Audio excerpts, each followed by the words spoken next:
Hello Virgo, Sun, Moon, Rising, and Venus signs. Kamusta kayo? Sana po nasa mabuti kayong kalagayan.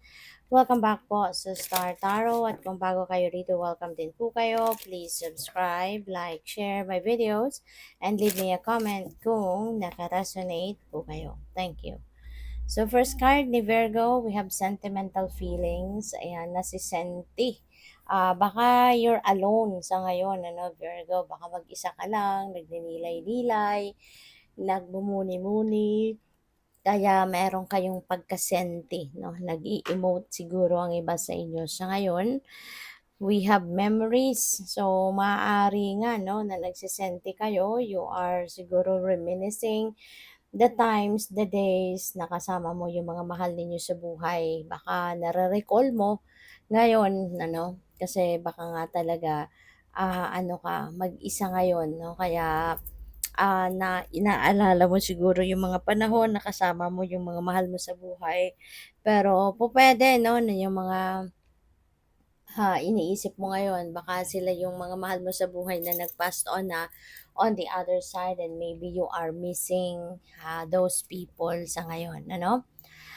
Take the next step now kung ano man itong iniisip mo, ano man itong binabalak mo, plano mo, no? So now is the time for you to take action. So, take the next step now.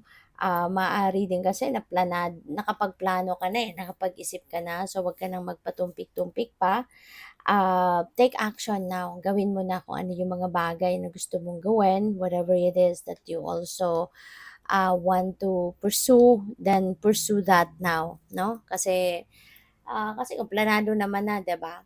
Maaaring ano na din, kumbaga timing na, good timing na para isakatuparan mo 'to. So go for it. So what else? We have gracefully aging. Wow, Virgo. Kahit siguro medyo nasa mataas na edad kayo sa ngayon, talagang you make sure, no, na inaalagaan nyo pa rin talaga ng mabuti ang inyong sarili.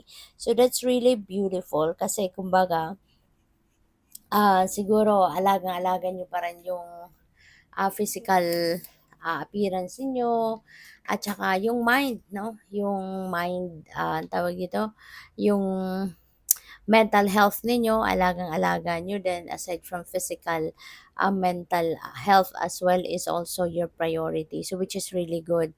You never stop learning, 'di ba? Talagang siguro mahilig pa rin din kayong magbasa, nag-aaral kayo, and you never stop learning new skills, 'di ba? Or honing your talents, mga ganyan.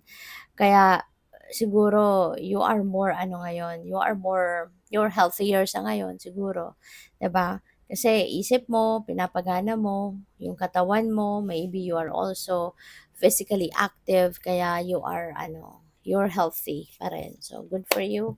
And by the way, maraming salamat, no, for subscribing, and if you haven't subscribed yet, subscribe na kayo. And also maraming salamat din for not skipping the ads. Malaking bagay po 'yan sa akin. And also, please click the join button sa baba ng video kung gusto po ninyo na mag-join kayo sa membership. Okay? Salamat po. So, what else? We have the Knight of Swords. Sa Knight of Swords, Virgo, this is a fast-moving energy.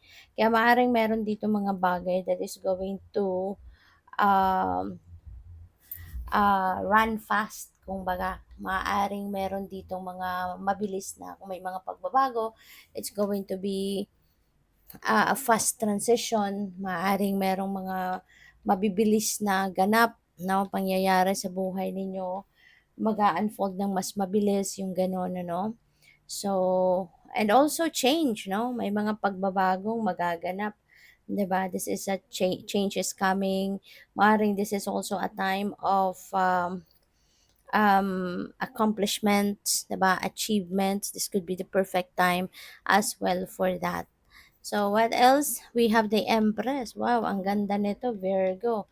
Kasi si Empress, ano ito si Empress, this is an abundance and prosperity energy. So, most likely, meron ditong, ano, opportunity for you na magkaroon ng pera, magkaroon ng mas maraming pera, Maaaring meron ditong pagkakataon na kayo ay may mga financial blessings talaga na dadating or, for some of you baka financial opportunities 'no, and then siyang maghahatid sa inyo ng kasaganaan 'no. So, that's really beautiful. And, si Empress din kasi ano 'to, mother archetype 'no. So, baka ang iba sa inyo baka magkakaroon ng baby, baka giving birth kayo ngayon, manganganak, ang iba siguro nagbubuntis, yung gano'n 'no. So, congrats sa'yo. We also have the Eight of Cups, you are moving on 'no. Merong merong sitwasyon dito na iiwanan mo, tatalikuran mo na kasi, yung bang alam mo 'no, na you can do more outside of whatever situation this is. Siguro nano-notice din ninyo na parang kung nasaan kayo ngayon, ano man ang kinabibilangan ninyong sitwasyon siguro you can feel, for some of you lang ha, hindi 'to para sa lahat. Maybe you can feel na, "I can do more, I can do better." 'Di ba? Pero maaari kasi na restricted ka. 'No, kung nasaan ka man sa ngayon. Kaya siguro maglalakas ka ng loob dito na talikuran na yung sitwasyon na 'to and, you will be focusing on kung ano yung mga bagay pa na puwede mong gawin na will be, more beneficial para sa'yo. So, depende yan sa inyong sitwasyon. Maaaring ang iiwanan ninyo dito pupuwedeng trabaho, pupuwedeng yung career ninyo or pupuwedeng relationship, 'di ba, yung gano'n. So, good luck sa'yo. At tsaka travel, 'no? So, siguro you are, um, traveling somewhere. Baka kayo ay magre-relocate, 'no, because of this. Puwedeng gano'n din ang ganap. So, totally parang gusto mong iwanan 'to, talikuran ito, and, in order for you to explore better situations, kaya po puwedeng aalis kayo sa lugar na 'yan. We have Ten of Pentacles and this is where you are heading. Wow, ganda, Virgo. Kasi si ano, kung saan ka man papunta, no? Pupuwedeng doon ka talaga aalagwa sa buhay. This is the time that you are going to grow, to thrive, 'di ba? Your life is going to evolve into, the best situation in your life. Kasi pupuwedeng kung kunyari kung single ka pa baka kung saan ka pupunta doon ka magkakaasawa, doon ka magkakapamilya, you will be happy, with the family that you are building and, kung hindi din, maaari na kung saan ka pupunta doon ka talaga magkakapera.